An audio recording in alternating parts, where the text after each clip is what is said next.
Good morning. Basa na tayo ng ating libro, History of the Filipino People by Agoncillo and Guerrero. Today is 2 January 2023. History of the Filipino People, Part 3, Reform and Revolution.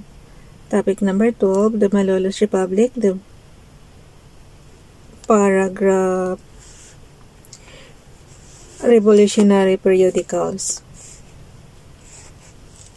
Basa. Revolutionary periodicals. As a struggling nation, the Philippines had to make its deals and aspirations known to all.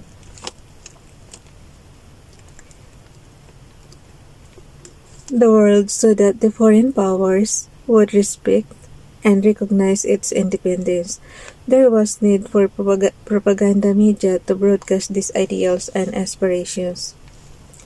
Consequently, the revolutionary government founded its official organ El Heraldo de la Revolution, whose first number came out on September 29, 1898. Its name was subsequently changed to Heraldo Filipino, then to NDC Official, and finally to Gazeta de Filipinas, whose last number came out on October 14, 1899. These newspapers published the official text of the decrees of the government and, of course, some news items and Tagalog poems, all nationalistic in content. The revolutionary propaganda was not limited to the official publication of the government, however. Privately owned newspapers took up the cause of the Filipinos and urged the people to unite and to exert more efforts in the struggle for national emancipation. Most famous of these periodicals was La Independencia, edited and partly owned by General Antonio Luna. Its first number came out on September 3, 1898. On the staff of the newspaper were the great Filipino writers in Spanish whose patriotic pieces were written under pen names Cecilio Apostol Catolio, Jose Palma, Rafael Palma, Dapit Hapon, Fernando Maria Guerrero, Fulvio Hill, Epifanio de los Santos, G. Solon, Jose G. Abreu, Kaibigan, Mariano V. del Rosario, Tito Tato, Salvador V. del Rosario, Juan Tagalo, Rosas Sevilla, and Florentina Arellano. So nationalistic was the periodical that the American authorities tried to suppress it but did not succeed. Other nationalistic newspapers were La República Filipina, founded in Mandaluyong by Pedro A. Paterno, whose first number came out on September 15, 1898. La Libertad, which came out on June 20, 1898, under the editorship of Clemente Jose Solvita and La Libertad, which came out on June 20, 1898, under the editorship of Clemente Jose Solvita, ang Kaibigan ng Bayan, the People's Friend. Malolos, 1898. COlumnas, Volantes, Fly Shields. Lipa, Batangas, 1899. La Federación Cabatuan, Iloilo, 1899. La Revolución, Haro, Iloilo, 1898. Patria, Haro, Iloilo, 1899. La Oportunidad, Tagbilaran, Bohol, 1899, and a few others. This newspaper, most of which were short-lived, were unanimous in their policy of fighting for the independence of the country. They may have been ephemeral, but their effects on the people were impressive, for they kept alive the sparks of revolutionary character which gave the Philippines its most significant and colorful epoch. Education. The education problem merited the attention of the Filipino leaders owing to the destruction of many schools and to the peace and order condition all the schools were closed for the time being. The revolutionary government took steps to open classes as soon as circumstances permitted. On August 29, 1898, the Secretary of the Interior ordered the provincial governors to re-establish the schools that had been abandoned before to continue giving instruction to the people. Aguinaldo included in the budget for 1899 an item for public instruction amounting to 35,000 pesos. On October 24, a decree was issued outlining the curriculum of the Burgos Institute.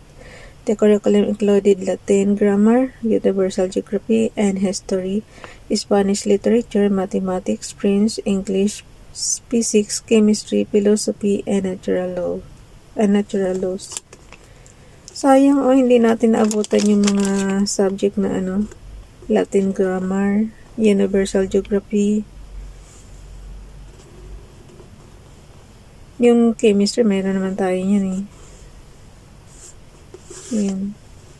Sayang. Yun pala nung araw, meron silang ganito guys. Latin grammar, universal geography, Spanish literature, di ba? Universal geography and history, tapos Spanish literature. Hindi natin abutan, syempre mga araw pa yan, 1898 pa.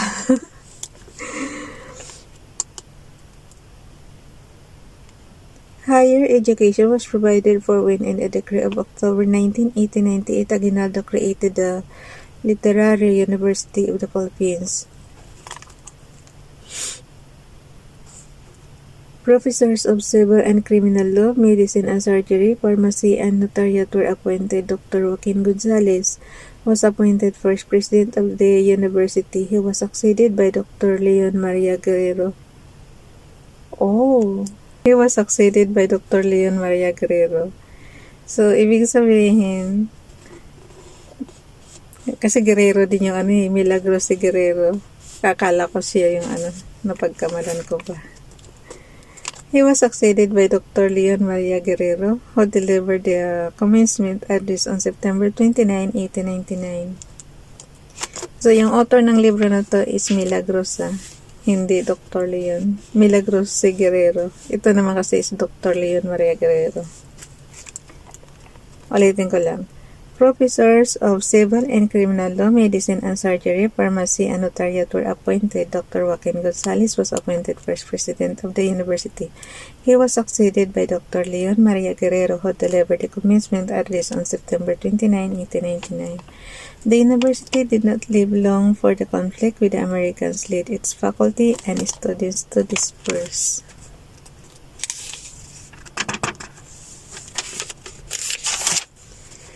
Diplomatic activities. In order to persuade the foreign powers to recognize Philippine independence, Aguinaldo created diplomatic positions abroad. The first step taken was the promulgation of decrees creating committees abroad for the purpose of carrying on propaganda activities for the revolutionary government. On June 24, August 10, 1898, on June 24 and August 10, 1898. Guys, magbasa rin kayo ng history niyo. Kasi nalalaktawan ko yung On June 24 and August 10, 1898, Aguinaldo issued 2 decrees providing for the establishment of the Hong Kong junta, whose members were to represent the Philippines in different countries. Subsequently, the diplomatic agents were appointed: Felipe Agoncillo for the United States, Mariano Ponce and Faustino Lichauco for Japan, Antonio Regidor for England, Juan Luna and Pedro Rojas for France, and Heriberto Zarillo for Australia. In France, the Paris Committee was established by the prominent Filipino residents of the city, and in Spain, the Madrid Committee was founded with aims similar to those of the Paris Committee, namely to work for the recognition of Philippine independence by the foreign powers. Agoncillo, accompanied by his secretary Sixto Lopez, went to the United States to work the American recognition of Philippine independence, but his attempts to secure an official audience with President McKinley failed. He sailed to Europe to appeal to the American peace commissioners to give the Filipinos a chance to be heard on a question that deeply affected their future, but in this too he failed. He returned to Washington to fight the ratification of the Treaty of Paris by the Senate, but the Filipino-American hostilities forced him to flee for his life. He returned to Paris and there continued his patriotic, if futile, activities. The Treaty of Paris, in accordance with the Protocol of Peace signed on August... Wait lang guys ha. Tapusin ko lang to kasi yung next nating is topic 13 na bukas. So tapusin ko lang tong the Treaty of Paris. The Treaty of Paris, in accordance with the Protocol of Peace signed on August 12, 1898, 5 American and 5 Spanish commissioners were appointed to meet in Paris to discuss the final peace terms between Spain and the United States. The American commissioners were Cushman Davis, William P. Pry, White Laurie, George Gray, and William R. Day, who resigned as Secretary of State to become chairman of the American Peace Commission.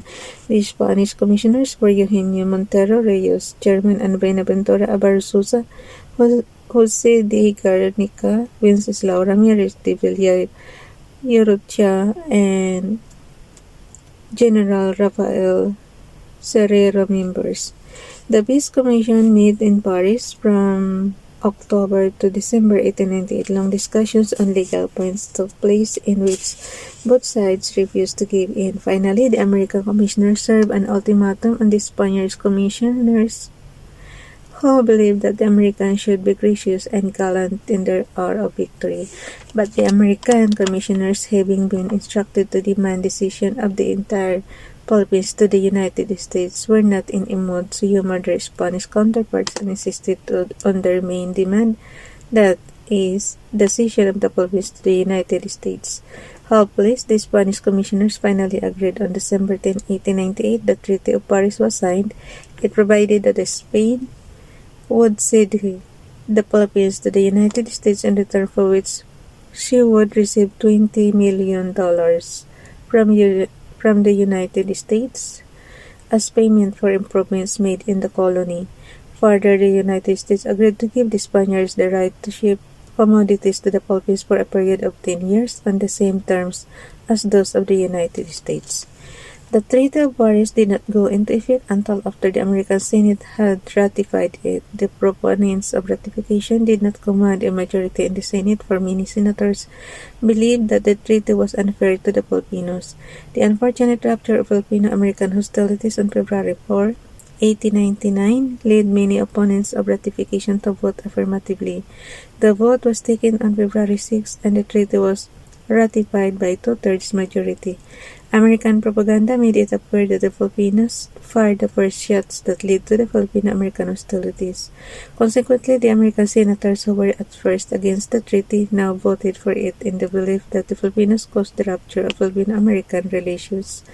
The American propaganda directed mainly by the instruments of imperialists won, and thereafter the Philippines became a territory of the United States. Ay nako.